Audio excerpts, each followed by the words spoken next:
Hello, my friends, and welcome to MSP Unplugged, the place to learn tips, tricks, and strategies to help you run and grow your IT service business, whether you're a one-person shop or a more established business leading a team for the journey. This is the place for you. My name is Rick Smith, and I am one of your co-hosts. I am proud to introduce my other co-host, Mr. Paco Lebron. That man is Channel Pro's Peer of the Year. He's also recently been named to the MSP 501 emerging list, which means his business is growing and he's being recognized for it. And all of you know he is a great contributor to the community. So welcome, Paco. How are you, sir? Oh, you know what I like to say, Mr. Smith, better than good, better than most. So can't complain on this Fold Tuesday as we're releasing this episode. Yeah, it's a nice day today, getting through it. But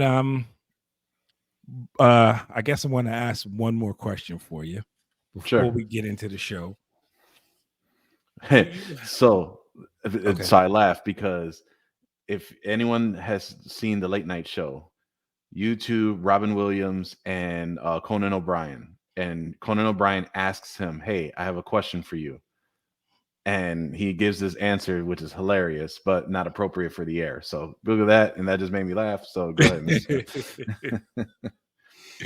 No, I think my question for you is: last week we talked about, and we can talk a little bit about this later on in the show. But last week we talked about Microsoft, right? And the hidden gems inside of Microsoft. This week we learned that there was a security breach in Microsoft. So this has been, and I guess this happens with every vendor. We just don't. It's just because Microsoft is the big behemoth, we hear about it more. But these are the things that have always scared me about this. So I just wanted to get your take on it real quick, if you have. Absolutely. Okay. So no, I do actually. And so what you're referring to is the quote unquote security breach that Microsoft received in June and July due to I forgot the name of the hacker group or the bad activist, but essentially they were called Anonymous something. Now, for those, unfortunately, for like some of these articles, they're very big clickbait. Microsoft was not technically, let me rephrase, data was not compromised in the two breaches that they have quoted in these articles and had said breaches. What occurred was there was a series of denial of services, DDoS attacks to Microsoft that caused severe temporary interruptions on Microsoft Office and on OneDrive apps. So that's what they were referring to at that moment. And so that was unfortunately due to zombie bots. You know, for anyone that doesn't know what a DDoS attack is, obviously it's a denial of service, which means that it's plaguing a website or some type of web server with so much traffic that it forces the server to not even be able to breathe and crashes.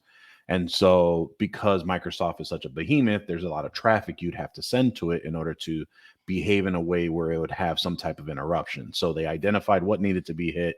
They did hit, and there was some temporary interaction. And they were saying that it was due to zombie bots, zombie PCs, what they call, for those, they spin up virtual servers, virtual systems, and, you know, ping and bombard the IP addresses for that failure. So so to be clear, there was no data compromise. No one from of these two incidents seen that anyone got in. It was just a matter of someone was able to get a big enough net to hit, and that's what caused some of that. And they now have identified that it was external caused versus it being an internal issue that someone may have like flipped a bit and typed the wrong IP address and brought down a network switch or something like that. But that's essentially what occurred. That's my viewpoint. Doesn't take away from what we have as far as what we're doing. And I think what Rick is referring to is, you know, our MSP is planning to go all in on Microsoft as a 3 to 5 year plan. Closer to 3, but 5 on adding any additional items as we kind of perfect that series of tools. But no, it doesn't unwaver what we're looking at. And I think at the same time, you know, everyone, and I think everyone should understand this, as of like July of like 2 years ago, we are no longer in an instance where we can be quote unquote protected. It's not going to be, you will be hacked. It's just a matter of when it will happen, and how will you help mitigate that risk so that you can make not only yourself but your users as defensible as possible, so that their end users and ours don't deem us negligent. So that is, again, good documentation, good practices, incident response plans. Again, it's a lot to do, but as our good friend Matt Lee will say, you just have to start and show the progression of growth, and it will prove your point and help you in a better long haul, that you are trying to do what's best for your end users and clients. So that's my long answer for that question of yours. Okay. Sounds good. I just wanted to get that out, because I know we talked about it, and these are the things that sometimes about Microsoft, or and it's not necessarily fair to just blame Microsoft for this, because this happens to a lot of companies, to a lot of vendors, and we just don't necessarily, they're not advertised as they are, and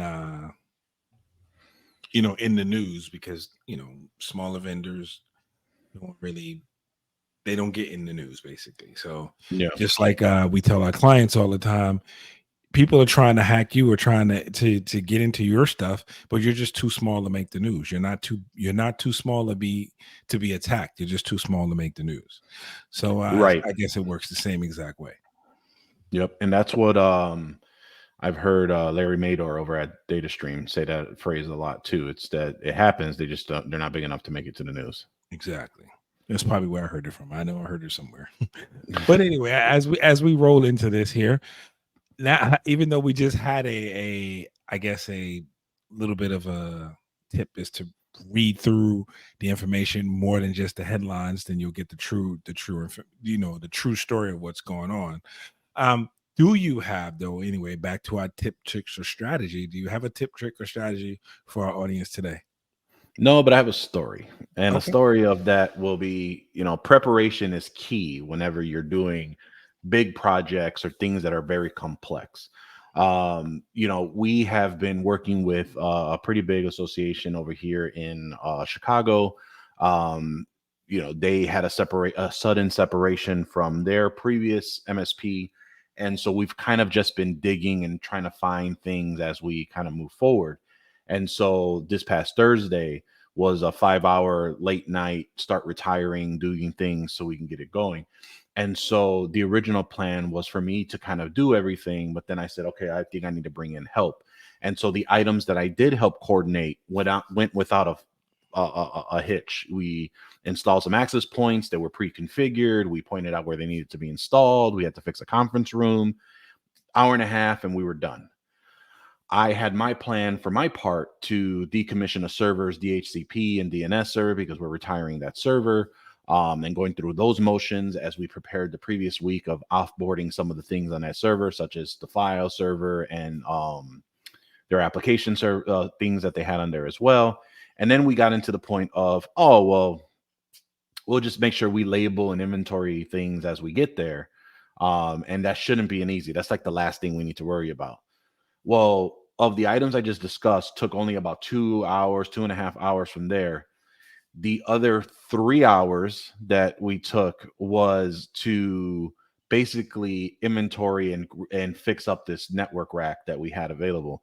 And what I determined is that I didn't give that technician, the subcontractor, a clear direction on how this was to be done. I just gave him the goal, and he took it upon himself to get to that goal. So he ended up doing it the long way, which caused us to be there for much longer than what was expected. And so what I say as far as the story is that preparation is key. Definitely make sure you do your homework, especially for a big project like that, because it will minimize a lot of the smaller things that will happen in the next day. Because you have to remember, as a business owner, IT service provider, that all of the things that you fixed and prepared for the day before, that will not happen the next day. Your client is not going to see that. All they're going to see is maybe the one or two little things that's going to cause them an issue, such as like not being able to print because you forgot to change the IP address for the new router for the DHCP server if you didn't put a reservation, or if you forgot about scan to server, or if you didn't give them the proper Wi-Fi credentials if you're retiring Wi-Fi. These are little things that you may not think are big deals and may slip your mind, but they're so important to them to be able to look, and that's what's going to be viewed on you. So be prepared, produce your results, notate, and then just try to get that 1% better as you kind of move from there. So that's my story slash, I guess, strategy, if you will. Okay. I wanted to just give a quick tip. It stems from a situation I experienced this week. But I have a client who I don't know. I honestly can't say if they're thinking about leaving or what. But Hmm. they asked me to the other day. They said, "How come I don't have any of the credentials, to get into the server or to get into the to get any? I don't have any admin rights." And I said, "Yes, you do." And he was like, "No, I don't. I don't have anything." And I said, and I explained to them, I went back, I found the email, I take every client's folder, every Hmm. client's I put a folder for every client in email. So after I communicate with them, I drop it in that folder in my Outlook, right? So I know I can go back to that folder and look and see. So I know that in January of this year, once we had redone our Hoodoo instance and set it up, Hmm. I sent every client a link, right? An invitation basically to access their documentation. Hmm. Some did, some didn't. Some had no idea, some don't care. But some did. This client actually did. They went in, set up a username and password, Hmm. and went in a couple of times, but then forgot. Right. So um the moral is so they went in, found all the information. I don't know right now. I didn't even bother to ask if they Yeah, what they needed it for. I really didn't, because one of those things where you're like, okay, when you go in there, sure. don't mess with things because you don't know what's going to happen, or you're going to create a problem for me or create a problem for you. I didn't Right. even bother to ask what they needed it for, and I guess that might tell you how I feel about the relationship at this point. But So um, it's go funny ahead. you say that because that's a very good question, and I'm curious on what the audience will do or kind of their perspective of that. So we had a similar request happen Friday where we had a client basically send us an email, nothing different from any of the others. Usually, with clients that have boards and they have people they have as kind of in respective of keeping the pulse of the business, whether they're a nonprofit or investment firm. They're usually really serious about cybersecurity, especially nowadays, because you want to make sure your intellectual property is not getting exited, is not there's no leakage, things of that nature.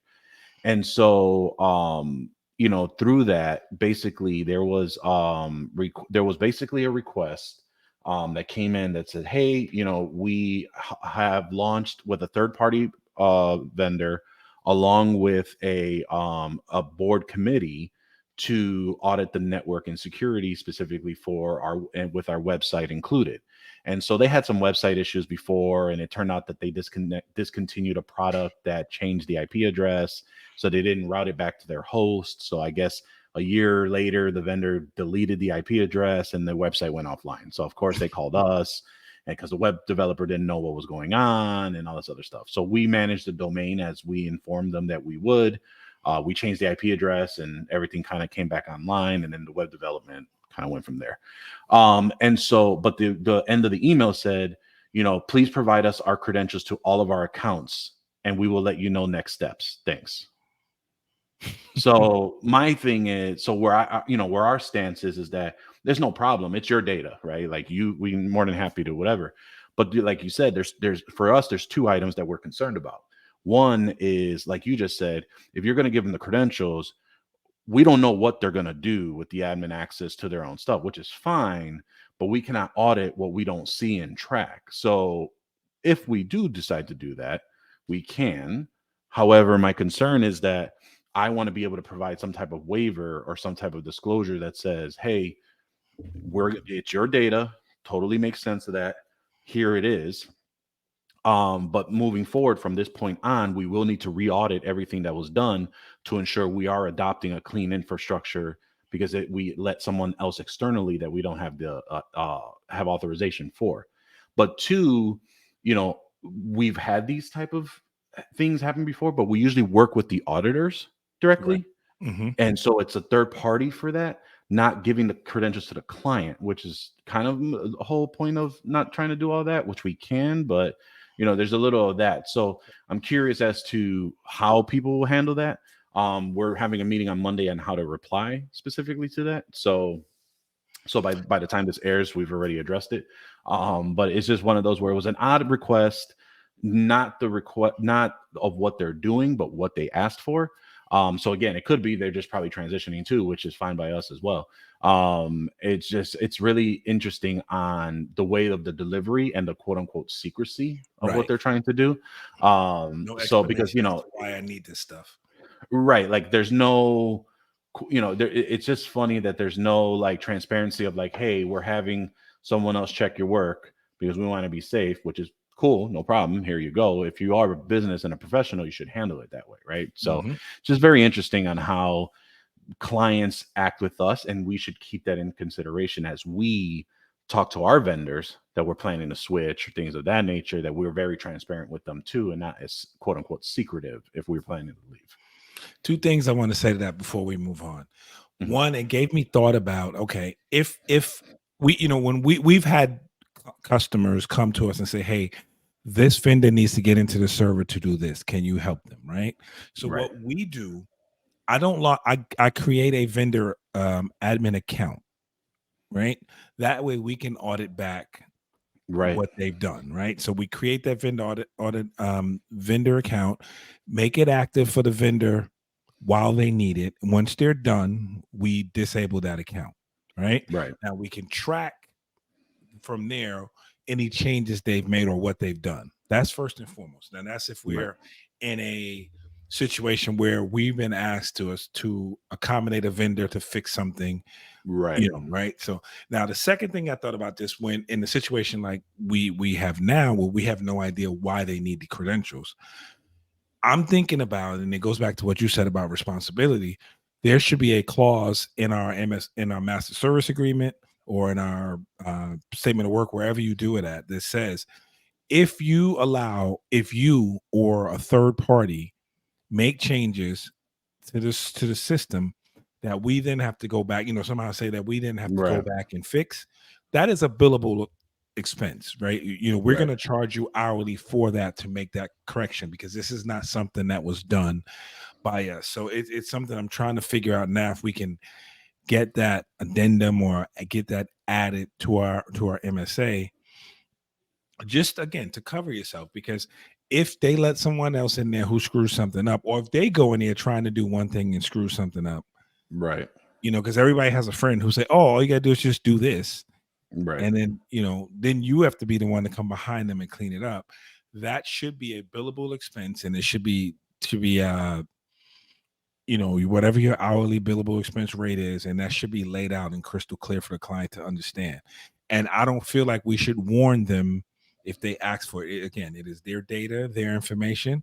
So I don't need to warn you if you go screw something up and I have to come behind you and fix it. You're gonna have to pay for it. right. Yep, I agree. So that's So, just it's just an interesting scenario that came up, and it was it kind of just got my antennas flowing about, hey, I just need to cover myself, because I could see now a problem coming up, and then I'm spending hours trying to fix it, and not knowing exactly what happened or how it was done. But anyway, moving along, we yeah, wanted to talk no, about we wanted to talk about something, today's topic, which would be cloud or no cloud. Did I say that right, Paco? yeah, I think Yep. there's a rendition of that. Absolutely. Okay.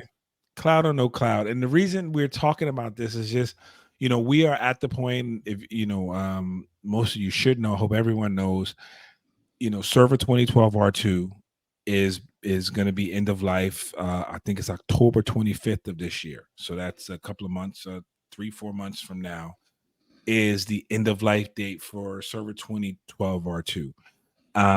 So a lot of people have had some old servers that are still chugging along, that are going to be making that move to either a new on-prem server or a cloud server.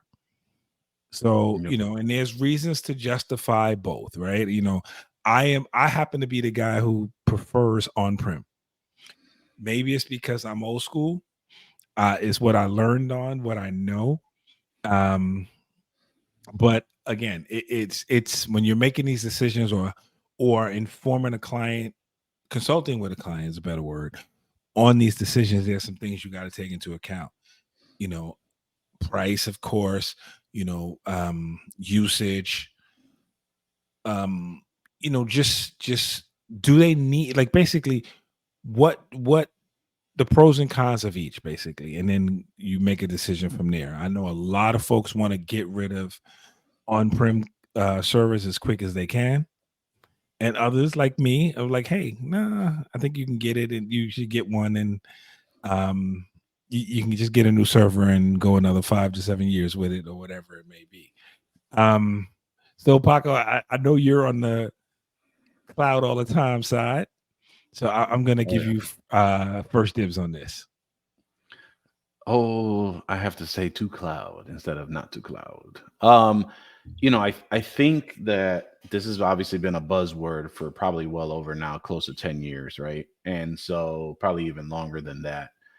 And it could be pictured in so many realms of what to do. And so, for us, our point is there's a philosophy that we follow is whatever's easier for us will be easier for the client. And so in our brain, you have a single point of failure when you have an on-premise server, especially if you've loaded up this server with 15 different tasks for it to do. Five of the critical ones a lot of people are using are file server and storage role, an Active Directory role, a DHCP server role, a DNS server role, and sometimes I can't think of the last I one hope was not. I hope you're not gonna say Exchange. Exchange. That some people were doing that. Now, granted, you don't see that as often nowadays, but I took on a client about 2-3 years ago where they had an Exchange server on their system. It was 2008. I believe it was 2008 or 2000. Yeah, it was 2008.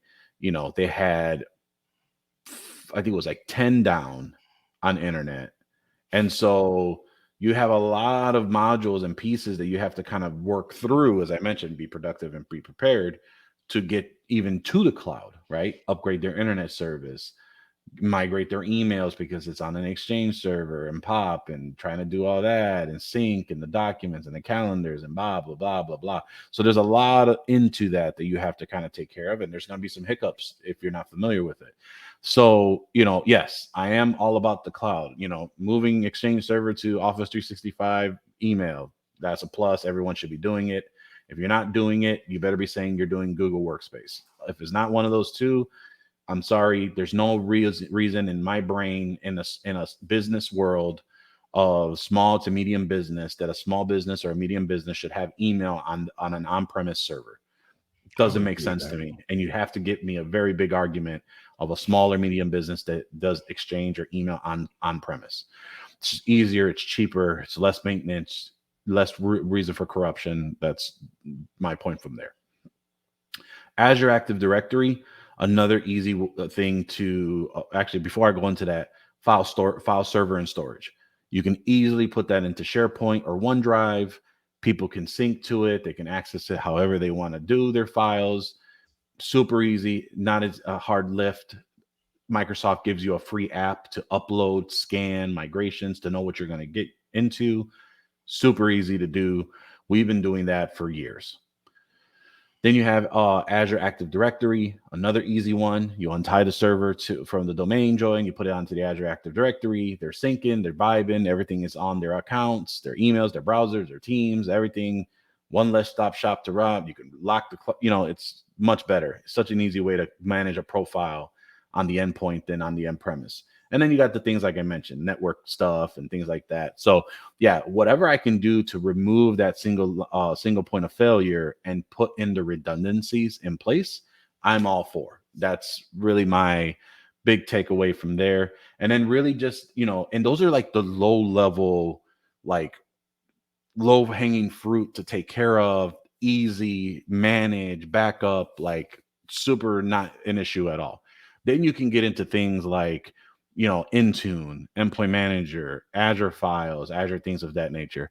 But one thing that I want to highlight is I think a lot of us are nervous about going into that version of the cloud, right? Because when we hear cloud, we think Azure, AWS, Amazon Web Service, things of that nature. We don't think these little things are cloud, and it is cloud transformation for a lot of people, especially just even getting their phone systems into a VoIP phone system and being cloud, right? From doing that process to going into vendors like BVoIP and others that are out there, trying to do an on-premise copper line phone to a VoIP service is a cloud migration. So there's a lot of these things that have been happening.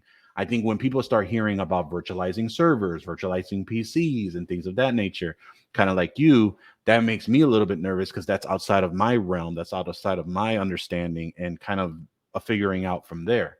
So that is probably the next phase.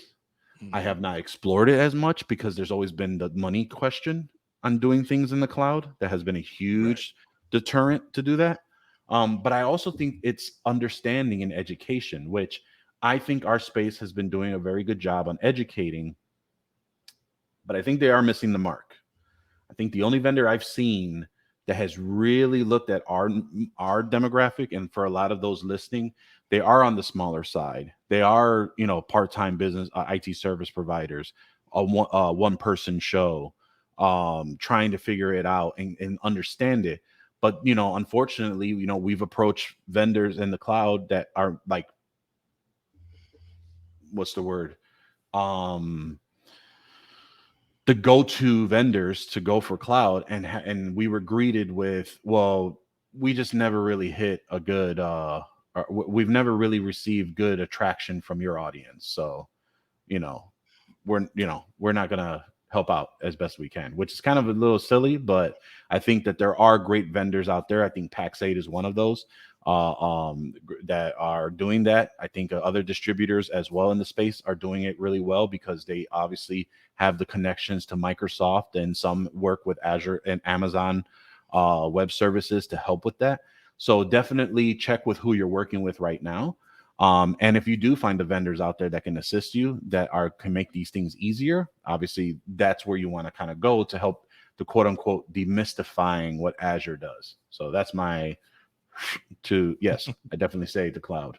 Okay. Now my answer is it depends.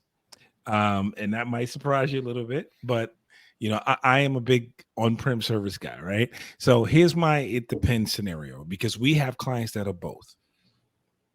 We have clients that have on-prem servers that have line of business software that relies on that on-prem server, right? So it's been the way it's always been done. Now, then we have clients who are just raised. Basically, we've two scenarios with this. Okay, and I'm going to do it this way. There's the on-prem side where everything is there. Now we may have a client, and this happens with our manufacturing clients. We use virtual servers in the mains, in one, we use a server for virtual servers so that they can do different things, basically, right? So we create a network inside of the main on-prem server. So that's still considered an on-prem scenario, right? That's not a cloud scenario. Now, the other way to do this is we have clouds. We have two clients now that have no line of business software that they need set up. So we have them on an Azure Active Directory, and everything runs. Their data is stored either in their OneDrive or SharePoint. Company data, SharePoint, individual stuff, OneDrive, right? So we have that. And then we have the other scenario where we're using a cloud provider. And those of you who heard the show either last week or the week before, where I had a cloud provider go down on me, and we have virtual networks there. So that is a firewall, a domain controller, then an app machine, and then virtual desktops that the clients log into basically to do work. So that is basically a cloud network. That's your whole infrastructure. Yeah. Basically we do the whole infrastructure in the cloud. So there's different ways of doing it. And it really depends on what the client's needs are. Cost is a big deal in this. It's a big factor because you factor in what it costs to store data, depending on what your scenario is, but what it costs to store data, what it costs now for if you use virtual servers or anything in the cloud, what that will cost you to run the network versus buying an on-prem server and letting it run, and then you just manage and service that. So is that one-time 3 to 5 year cost less than a building a cloud infrastructure? Now, and I think Right. I wanted to talk about that because I wanted to say it was two ways we have to look at this. There is that straight cloud infrastructure where we don't have line of business software, where we can use something like an Azure Active Directory, and we can use SharePoint, and we can use OneDrive, and that's all our storage. That's how we access our data, and and how we basically keep our network nice and clean and neat. That's in more of an an Azure scenario that way. The other way we have to think about this, if you still need service, but you put those servers in the cloud, that is a different infrastructure. Whether you use Azure for that or you use somebody else, that is a different infrastructure to think about, because that cost is different than a cost for just putting everything in the Azure Active Directory, because all you're really paying for at that point is the licenses for each client, and then Azure works together with it, as opposed to paying for a cloud infrastructure. Right. So, and people will use stuff, companies like, a Nerdio, or there's another one, I can't think of the name right now, and they will help you set up those cloud infrastructures. So, so again, it just really depends on what your client's needs are. I would say if you can, cloud, because it's easier. Because again, if you call me and there's a problem with the server, and it's quicker for me to, if I can log in and figure out what's going on if it's virtual. If it's down, and then I have to get there physically to check it, right? So that's a different scenario. And of course, that just depends on whether I cannot remote into it for whatever reason. So it's things like that you got to think about. But cost, convenience, maintenance. I always tell the client, this is the one thing I tell every client is this: every decision we make, or every decision I suggest to you, is based on giving you the best scenario to prevent downtime, right? And I always have to think, I tell clients, I always have to, even with backup, that's why it's important to have on-site backup, right? Particularly if you have an on-prem server. It is going to be much easier for me. We do the 3-2-1, so you have a cloud backup, but you should have an on-prem backup, because when you're down, if something goes wrong, when D-Day hits, and we're trying to get you back up and rebuild you, if you're on premise, it's going to be so much easier for me or so much quicker for me to get you running from on-premise data than trying to pull all that data down from the cloud and then load it back in. Now, I understand if you're duplicating and replicating in the cloud for a cloud infrastructure, that process is a little different. I still think everyone should back up all of their clouds, whether you take snapshots and all that stuff. You should treat your cloud infrastructure just as if it was on-prem. That's why we charge exactly the same for maintenance for a cloud server as we do for an on-prem server, because we have to treat it exactly the same. It's just location that's different. But my long-winded answer for that was, it depends on the client, the infrastructure, and all, and all things necessary for it. But if I have to say I have a favorite, I still love to be able to touch it, feel it. You touch cloud, it's all nice and fluffy, light air, and don't have to worry about it. hug it, breathe it in it. But no, so I think one of the things that I feel that a lot of people do have problems with going to the cloud is that they're unsure about the cost. And there are plenty of Azure calculators and vendors that have this as well to make it that easy. What I will say is that talk to the vendor, talk to a marketplace, talk to someone that is dealing with that on a day-to-day basis to help you feel comfortable with it. I just had a conversation with my Pax8 rep, who was the productivity guy and the Azure guy, and we were just kind of going through it all for an hour, literally, of my questions that I had, not what he felt that I should do. And so when there was more of that and understanding it and how it's easy, it just all made sense on how to really dive into and focus and really get that stuff going, to get that done. So what I will say is, you know, definitely take the time to ask the questions.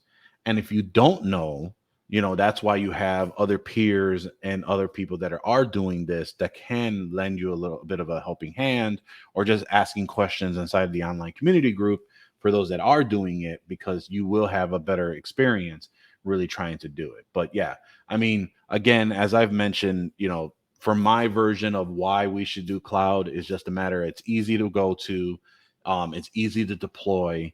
If something breaks, it's an easy way to fix it because it's in route. And especially with everyone now remote, especially for the remote workforce, and we have implemented a no ports open in all of our clients. It allows for a much easier and a better infrastructure for our clients, and especially for our size clients, to do what their day-to-day needs to be done as well. So that's my version of why you should to cloud. And then obviously Rick has mentioned of what not to cloud. But I think from all that, that's really where I think we should kind of lay in. That's really a preference, and that is up to you as the viewer and listener to choose what would you like to do. Do you want to cloud or not to cloud? And would be curious to hear from you on what that is and why you've made that choice as well. Right. I think that's definitely a good question of the week. Basically, do you cloud or do you not cloud? So I encourage everyone who's listening, drop us a line in the what do you call it, in the comments. If you're on YouTube, drop us a line on the comments, or if you're listening to us, drop us an email at info@mspunplugged.com, and we'd love to get your feedback. This is a conversation we could, push over to John, who's the community director, and talk about in the MSP Unplugged community forum as well. To get some some feedback from our peers as to how they do it, or what their thoughts are on this. Absolutely. Okay. So Paco, it sounds like we beat this one down, so we can move Give it a towards 2-piece and a soda. Any news or anything you want to discuss this week? I know we did talk about the Microsoft information.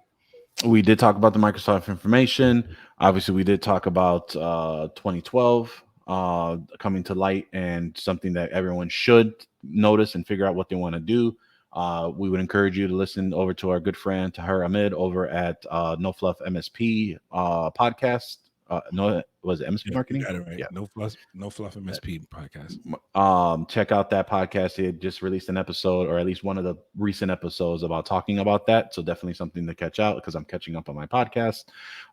And something that I saw in a couple of Facebook groups, don't know if our audience is it should be, because it's been talked about for quite some time, for at least multiple months, if not a year, is GDAP. So if you don't know what that is, contact your distributor. They'll explain it a lot better than what I can, but I just know that it's a permission set of what you are, how you were doing it. They are not going back into a granular way of doing delegate access privilege for all of your Microsoft 365 clients. So if you have not gotten an email, if you've not heard about it, and this is the first time you've heard about it, and you're saying, what the heck is GDAP? Reach out to whoever you're purchasing your Microsoft 365 licenses to. They will give you a rundown. Time is coming up, so that is very important for you to check out. I just saw some things where there's some people who were running Facebook groups had no idea what was going on after what I felt there was a lot of communication, but there might be people that don't know or felt it wasn't relevant to them. I mean, I had the same issue with FTC safeguard. I forgot what they called the thing they put in place back in June or July, one of the two. But, that was a big thing where industries were affected by these guidelines that needed to be reported on. And I was like, yeah, we need to worry about it, but we didn't realize how serious it was until now. So something you got to take a look at as well. So GDAP, that's my my thing for the news for you to pay attention to. And our friend over at Riley over at T-365, he talks about it too. He has, I think, You 2 mean Nick? episodes. Huh? You mean Nick? I'm sorry. That's what I Nick said. Ross? Nick Ross. I'm sorry. Riley's from a book I'm reading about cybersecurity. I apologize. But anyway, Nick Ross at T-Vice365. He has a couple of episodes talking about GDAP as well. And they moved to and they move. So that may give you a clearer explanation. But like Paco says, I think you should talk to your vendor, whoever you're getting your licenses from. That will help you as well.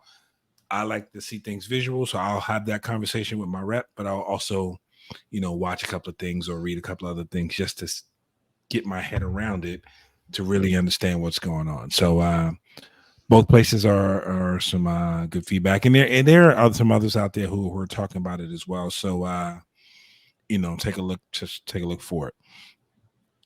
But I think that is it. Hey, Paco, I do have one more question for you. You reading anything interesting lately? Read anything interesting lately? Reading, like any books lately? I am currently listening to 2 books, depending on my mood of which one I want to listen to. So the first one is Scaling Up by, I'll tell you right now, it is by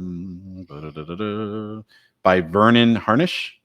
And then I'm also listening to The 5 Dysfunctions of a Team by Patrick Lencioni.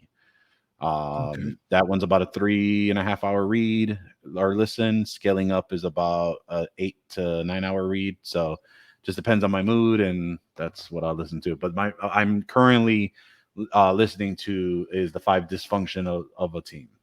And that's what you're talking. You're learning about leadership. I guess that's more about leadership, right? I am learning about leadership for sure. That is my current goal and thought process right now. Okay. The reason I asked that is because I try to keep my brain moving, listening to stuff. Listen to podcasts, listen to ebooks, or try to read. So physically, I said I want to read something. So I want something in my hand I can, lay down at night and look at, or in the day, physically turn the pages. I'm old school, so I like that feel as well. I'm in the car, I'll listen to something. But when I'm home, there's no reason why I can't turn a page. Right. So not the cloud versus cloud. Right, exactly. Again, on premise. I like it on premise book. And what I have been reading, this is my 3rd time going through it, and it's crazy. It's Nigel Moore's book again. Profit, pricing, packaging. Profit and packaging. Yes, profit, pricing, packaging. And I'm reading it again because, and I'm sure everyone goes through this. You read something or you see something, right? You go through it, you get it.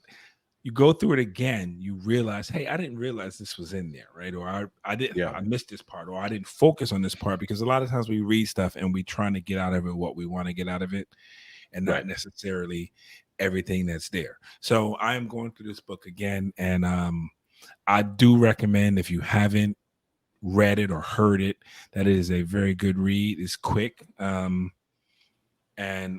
I just think it's something everyone wants to look into, depending on where you are. Now, I'm not looking again. I guess the reason I'm going through this again is we're about to approach the 4th quarter, and we're just talking about again that same thing. Pac and I will probably, I'm sure we will have another 4th quarter living episode that we do. But as we're approaching it, I want to be a little more proactive in what I'm doing and not have to sit down when it's like, at the deadline, putting together or making any changes. So I just like to be a little more proactive. So I'm going through the book again, really to see, have I missed anything? Have I grasped all the concepts that he's talking about?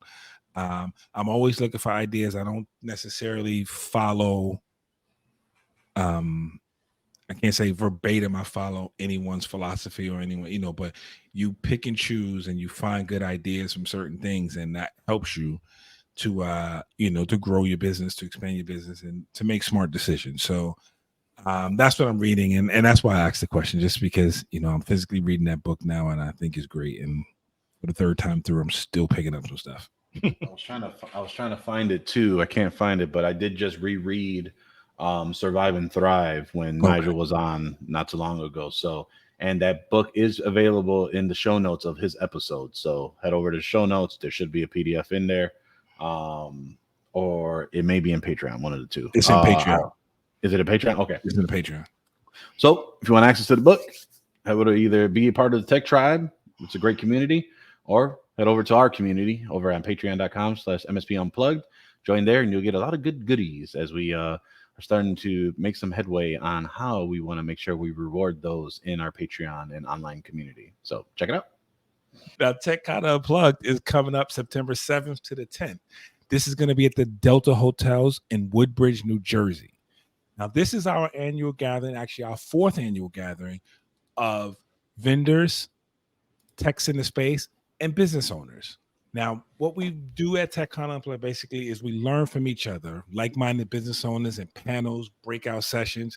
We gain key takeaways from partners and vendors in the community.